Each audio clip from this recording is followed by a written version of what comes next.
নমস্কার বন্ধুরা, আবার অনেকদিন পরে একটা লং ভিডিও নিয়ে আসলাম। আশা করি তোমরা সবাই ভালো আছো, সুস্থ আছো।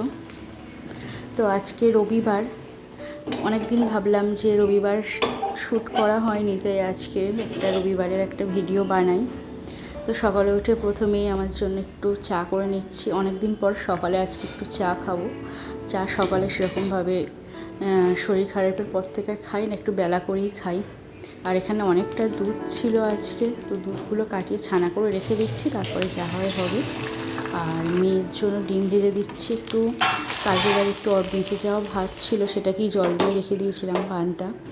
মেয়ে খেতে চায় না, আজকে অনেক কষ্টে রাজি হয়েছে, খাবে দুধ খেতে বলেছি, দুধ খাবে না, তাই জন্য। আর হাজব্যান্ড চলে এসেছে বাজার নিয়ে, মেয়ে ওখানে নিয়ে আসছে আর বলছে তুমি বসে বসে ভিডিও করছো।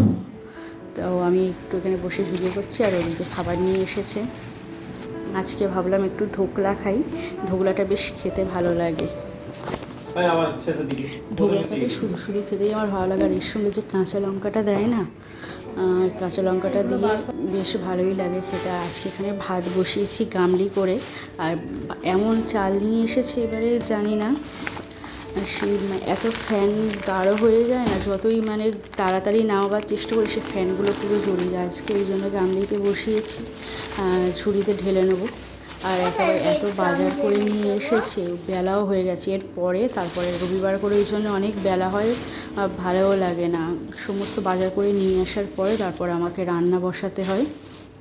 সবজি টবজি নিয়ে এসেছে এখানে। আর আজকে চিকেনটা ভাবলাম একটু অন্যরকমভাবে করি, তো এর জন্য ক্যাপসিকাম, টমেটো, পেঁয়াজ, কাঁচা লঙ্কা, ধনে পাতা এগুলোকে একসঙ্গে মিশিয়ে পেস্ট করে নিয়েছি। এই পেস্টটা দিয়েই আজকে চিকেনটা বানানো হবে। তো সবসময় এমনি যে চিকেন খাই আর ভালো লাগছে না আজকে, এই জন্য। তো শুকনো লঙ্কা, তেজপাতা ফোড়ন দিয়ে আমি ওই পেস্টটা দিয়ে একটু কষিয়ে নেবো। একটু বেশিক্ষণ গ্যাসটা কমিয়ে একটু কষিয়ে নিলে বেশ ভালো হয়। তার মশলাটা বেশ ভালোভাবে হয়ে যাবে। আর এর মধ্যে একটু বড় চামচ আদা রসুন পেস্ট দিয়ে দিচ্ছি। আদা রসুন পেস্টটা আমি আগেই করে নিয়েছিলাম, সেই জন্য, না হলে আদা রসুন এর সাথে একসঙ্গে পেস্ট করে নিলেও হয়ে যায়, কোনো অসুবিধা নেই। আর এর মধ্যে ধনে গুঁড়ো দিচ্ছি, একটু কাশ্মীরি লঙ্কার গুঁড়ো, মিট মশলা। কাশ্মীরি লঙ্কার গুঁড়োটা অ্যাভয়েড করতে পারো, কারণ যদি একটু গ্রিন গ্রিন কালার থাকবে, না দিলেও চলে। আর যে যেরকম ঝাল খাবে সেই পরিমাণ মতো কাঁচা লঙ্কা দেবে। আমরা বেশি ঝাল খাই না, সেই জন্য অল্প কাঁচা লঙ্কা দিয়েছি, আর একটু কাশ্মীরি লঙ্কার গুঁড়ো দিলাম। আর এর ভেতরে এবার চিকেনটা দিয়ে ভালোভাবে আস্তে আস্তে আমি গ্যাস কমিয়ে মাঝারি আঁচে চাপা দিয়ে এটাকে একটু কষাতে হবে, তাহলে দেখবে বেশ ভালোভাবে কষানো হয়ে যাবে। একটু সময় নিয়ে কষালে কী হয় জানো তো, মাংসের টেস্টটাই অন্যরকম হয়। আর গ্যাস জোরে দিয়ে অনেকক্ষণ ধরে তাড়াহুড়ো করে করলে না পুড়ে যায়, ভেতর থেকে ভালোভাবে কষানো হয় না, বা সিদ্ধ অনেক সময় হয় না। আর এর মধ্যে আমি একটু কসুরি মেথি, নুন দিয়ে আর একটু কষিয়ে আর ভেজে রাখা আলুটা দিয়ে দেবো। দিয়ে এর মধ্যে এবার জল দিয়ে দেবো, অল্প করেই জল দিচ্ছি। দিয়ে আমি গ্যাস কমিয়ে এটা ঢাকা দিয়ে দেবো। আর এই দিকে দেখো হচ্ছে কি, আমি ফ্রাইড রাইসের মশলা করছি। এদিকে গোটা গরম মশলা সমস্ত রকমের দিয়ে দিয়েছি, কাজু কিশমিশ দিয়ে আর বিনস, গাজর দিয়ে একটু ভেজে নেব একেবারেই, সব যাতে তাড়াতাড়ি হয়ে যায়। ভাতটা দিতে হয়ে গেছে।